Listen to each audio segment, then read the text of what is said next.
I'm calling because I'm gonna say something that sounds super obvious, but we live like it isn't. You're gonna die. And no, not in a melodramatic kind of way, but in a simple, unavoidable kind of way. And because it's unavoidable, because of that very detail, we treat that shit like it's background noise. We postpone everything that matters until life finally settles down. But you know it never does. It instead just changes what its new focus is. What's the new explosion? What's the new loud thing? A new end of the world to deal with, to fill your pants full of shit. And then we give away so much time to pain, anxiety, and grief. And no, I'm not saying that you shouldn't feel. Obviously, you should. But I think that everything should have its time, its moment. And instead, a lot of the times we give away a lot more of ourselves to these things than they deserve. And there's obviously more to that list, but the point is that it's necessary to think about death. Not because I want you depressed or sad, it's more like I want your eyes open to it. I want you awake to it. I'm bringing all this up to you because a game last year forced this idea into my hands. The game's called Clair Obscur Expedition 33. It's really cool. It builds this whole world around the idea that time is not a suggestion, it's a falling guillotine. And yeah, some people saw a story about grief and dealing with it, and that's definitely what the game's about, actually. But I saw something different. But before we get really too deep into it, I gotta tell you, I'm gonna spoil the whole fucking thing. I'm gonna go through the whole thing, and, well, not the whole thing, but I'm gonna talk about some really important points. So if you don't want to get spoiled, fuck it, bro, stick around. Get spoiled. Just don't hang up. Okay, so the game starts in a city called Lumiere, where life there has this, like, annual ritual that hangs over it. It's called the Gamage, where a being called the Paintress, who's like this chick that resides in front of a massive monolith, marks a new number every year. And as this number counts down, anyone that's that age or older dies, so to speak. That's the first thing Expedition 33 does that's so nasty yet brilliant. It takes this thing we all avoid thinking about, mortality, and puts that shit right in front of your fucking face. And in real life, we don't see the number, we just gamble with it. We'll say things like, I'll start when I'm less tired, or I'll change when I'm less stressed, or I'll love people better when I have more time. But the game doesn't allow the lie of later. Neither does reality. Reality just doesn't announce it. Either way, the city responds the only way humans know how. They beat the problem with some fucking sticks. They try to take care of the problem with their own bare hands. They form expeditions. They try to stop the Paintress. You follow the main characters, Gustav and Mael, into something that feels impossible from the start. That's the hook of the whole journey.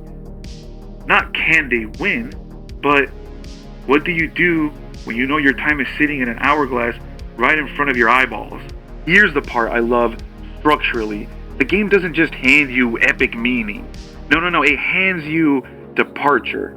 That first stretch, leaving safety, leaving routine, leaving the illusion that someone else is gonna handle it, feels like the adult experience.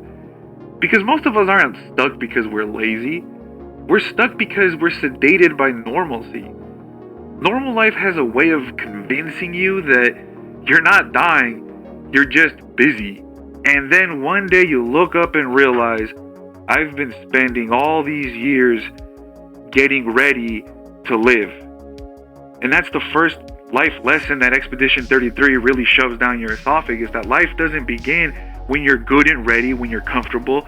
No, it begins when you step forward anyway. And this is where Sartre becomes useful. Now stick with me. Sartre is one of my favorite philosophers, and his main claim, his main tagline is that existence precedes essence, which basically just means that first you show up, that's the first thing you do, and then later you become something through your choices.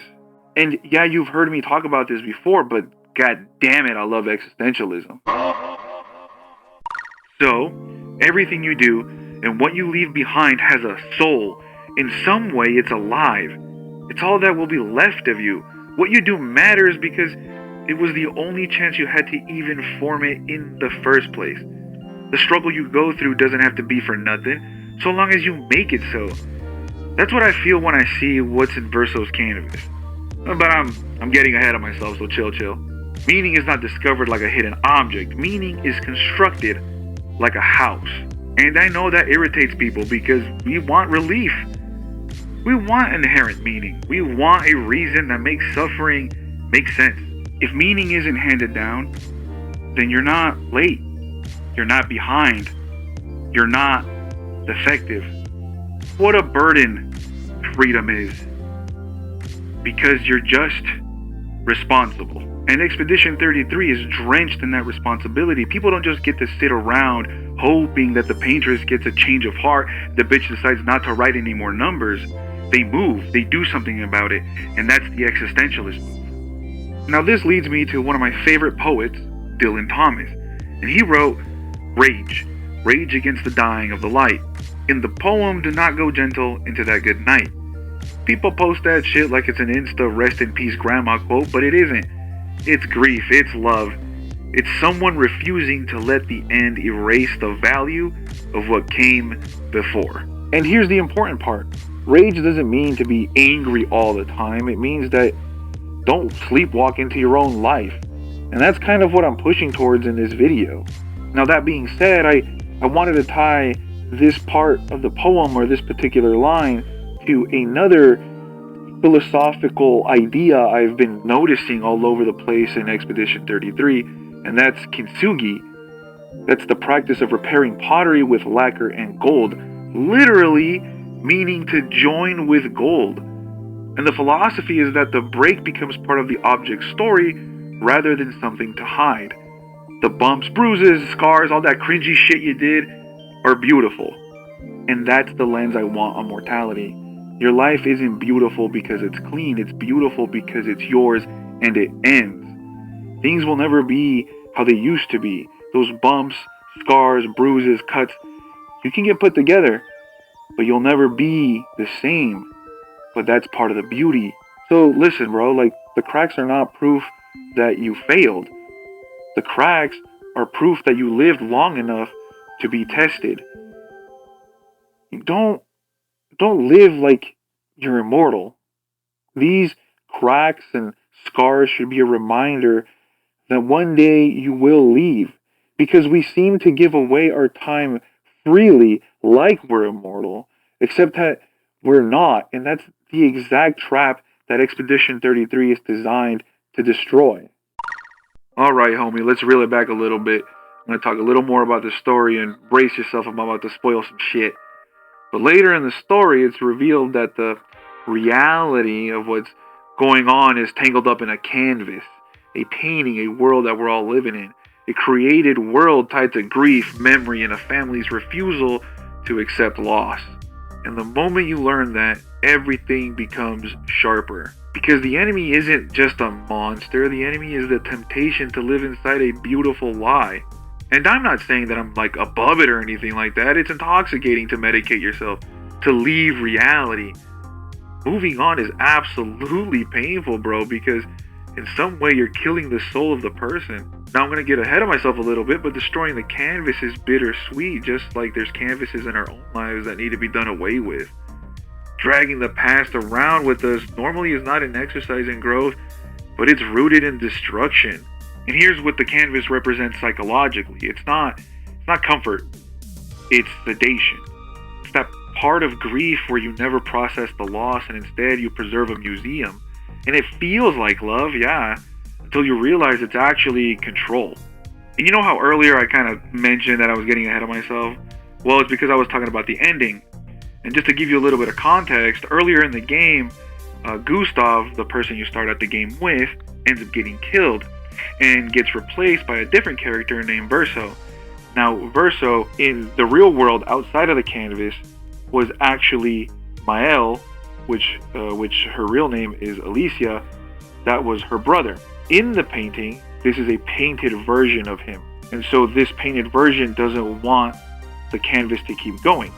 He would rather it go away. He doesn't want to live that life. He may not be the real Verso, and it's more like the memory saying, let me go.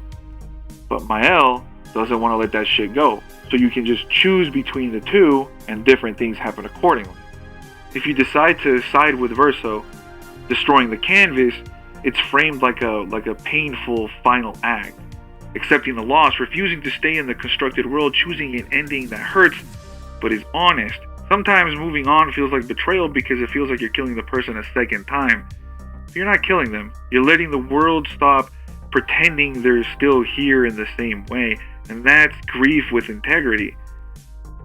I will carry you forward, but I will not build my whole life inside the past. That's the Kintsugi version of pain. You don't erase the crack, you fill it with gold, and you keep living.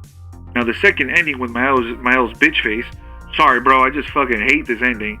It reads kind of optimistic on the surface. It's preserving the world, keeping loved ones present, but it carries a darker implication. An idealized reality maintained at a cost. It's possible that this hits people a little too close. It's grief that refuses to accept the boundary. It's love turning into possession.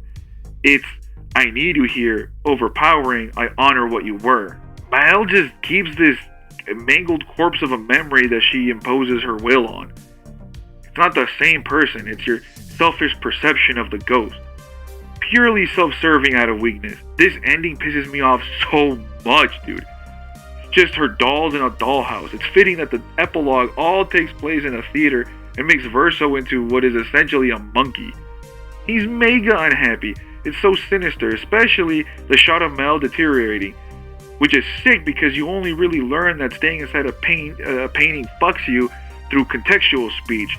They never actually directly tell you, or as far as I remember anyways. Now let's bring this back to philosophy, and this is where I bring in Albert Camus. I love absurdism and existentialism. I like to put them on the same coin. And he states that the clash between our hunger for meaning and the universe's silence is absurd.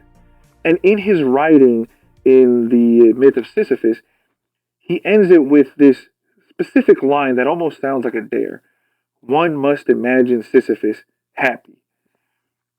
And it's not to say that pushing the boulder is the greatest thing ever. No, it's to say that your freedom only lives in pushing that boulder.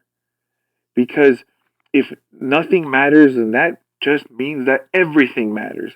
Because this is the only chance you have with your mundane hobbies. This is the only chance you'll have to have these meaningless conversations about nothing with your loved ones. This is the only chance you have to make these rituals. And Expedition 33 says to you, you don't get a guarantee, you don't get a clean ending, you don't get to negotiate with time. So what's left? Revolt, bitch, not as rage at the universe, but as a refusal to sleepwalk. I once heard a quote about absurdism that says, if nihilism is staring into the abyss, then absurdism is dancing at the edge of it with a drink in hand. So what did you choose, I hear you asking? Because that's exactly what you said on the phone. In the end, the choice was pretty simple for me. Maybe because of my ideals, but after finding out this was all a canvas, it was so hard for me to connect to the characters the same way because they were just shades of a dead man and a grieving family. All these memories and contrasts that were left behind are not reality anymore.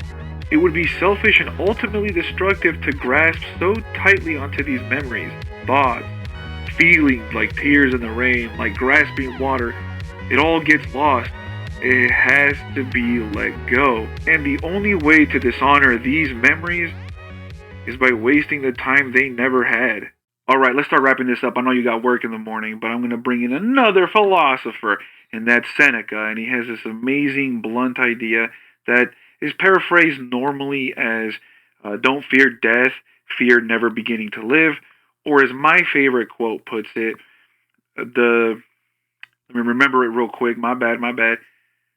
Life without the courage to die is slavery. And that's what Expedition 33 made me feel like. We gotta use the fear of death to find motivation.